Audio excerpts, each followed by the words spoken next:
Thokozani, Sanbalani Kamagu, Siyabonga Mkiza here saying beautiful and blessed Friday to you all. I hope you're all well, safe, and sound where you are as we continue to pray for and ask our ancestors to guide us through this very difficult and turbulent time in South Africa right now that I'm certain we'll get through. But today I want to take the time to talk about the burial procedure and what happens when someone passes away, because I've been getting a lot of questions of people saying that they are getting dreams of their loved ones that are unsatisfied. They're getting dreams of their loved ones that are outside the gate. They're getting dreams of their loved ones in pain or suffering, right?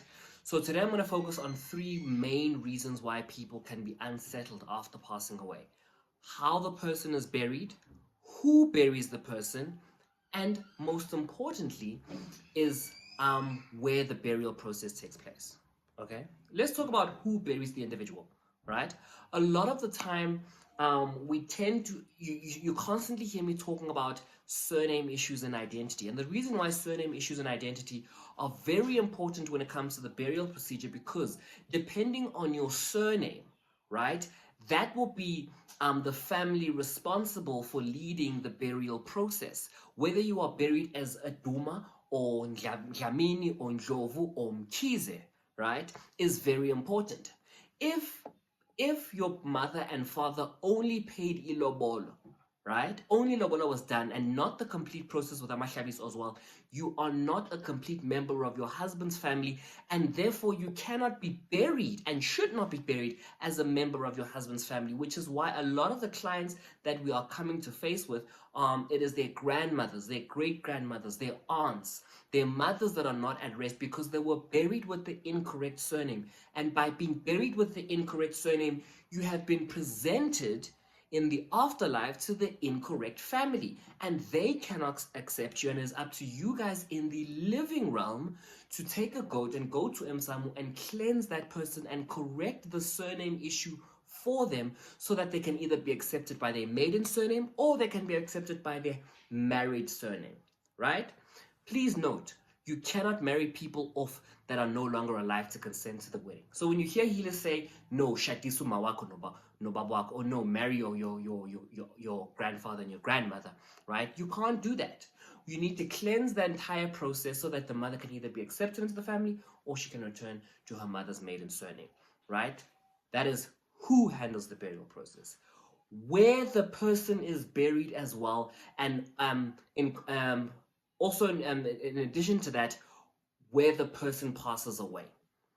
Okay, in 2021, we have this horrible habit of no longer collecting the spirit of the person of where they passed away or where they drew their last breath. There's a branch called Umklanklankos. I don't know the English word for it. My apologies. Right, I'll try to find it for you though. We need to go to where the person drew their last breath, right? You go and you speak to that person, you ask them to come with you, and you take that branch home to where they will be buried. You do not bury that branch with them, which is another mistake that people make, but it is important that you go and you collect their spirit, right? Now, the biggest reason why we have so many places that are haunted and so many places that are regarded as unsafe or spiritually unsafe is because we have so many people that have passed away on our roads, that have passed away in buildings, that have passed away in jails, right? And their spirits were never collected, okay? And if we think about the fact that death attracts death, and if my spirit is still in the same hospital ward where someone else is fighting for their own life, spiritually, are they in the best position to survive?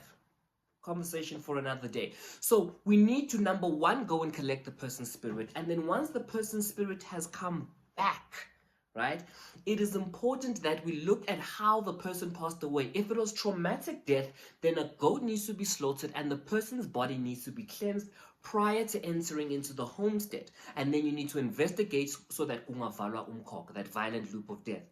If you haven't, there's a video that I posted last week when I spoke about that violent loop of death and how to actually address that. Okay, so once you have done that, right, we then need to make sure that we are burying the person in the ground and not cremating them, right? Cremation or destruction of the vessel in which the ancestral spirit resided causes more problems for the person in the afterlife, right? And I'm gonna go into further detail, into more detail about that in another video later on, next week. But in essence, right, the ancestral spirit entered this realm in a vessel that was intact and complete, right? It must leave this realm. The vessel must leave this realm and enter back into the soil from which it came. Because if you remember that in the Zulu culture, your belly button and your first hair is buried. Your first element of life, your first piece of life, right, is buried in the ground. And your last piece of life must be united to close the circle of life. But now if you destroy the vessel by cremating it, you have not close that circle of life, and the ancestral spirit of that individual cannot move on to the afterlife in Jegash. Right? And then the final one, right? Which is how the person is buried. Okay. There's a when we talk about how somebody is buried, it is quite important that we look at it, because how they are buried will determine their ability to move on. Right? There is a process that I mentioned on the morning show, which has the potential to cause many generational curses and traumas, which is the process of uktupa. Uktupa is where someone is sent off with the very same weapon or thing which took their life, and they are requested, or rather demanded, that they will not be at peace spiritually unless they get revenge. Right? Now, if you are the descendant of someone or that was buried in that fashion or in that manner, right? What you have done is that essentially in your family bloodline, the desire for blood and revenge, right, remains always open, and it needs to be filled. Will most likely be successful. I'm not going to go into too much detail. I'm going to talk about it in another day, in another video, right? However, with uktupa, what people don't tell you about uktupa is that once uktupa has been successful, in inverted commas, right, you need to cleanse it and remove it from your bloodline, right?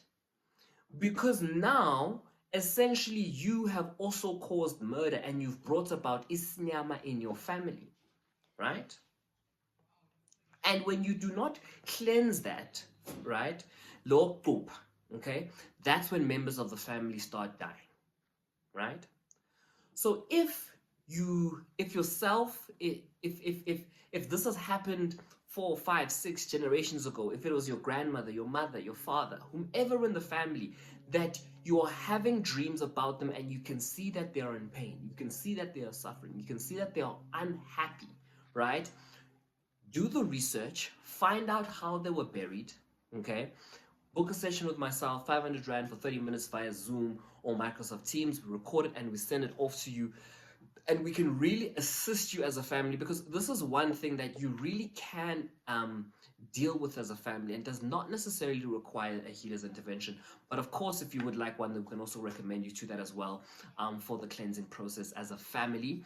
But bookings at umsamo.org.za. Thank you so much and have a lovely afternoon.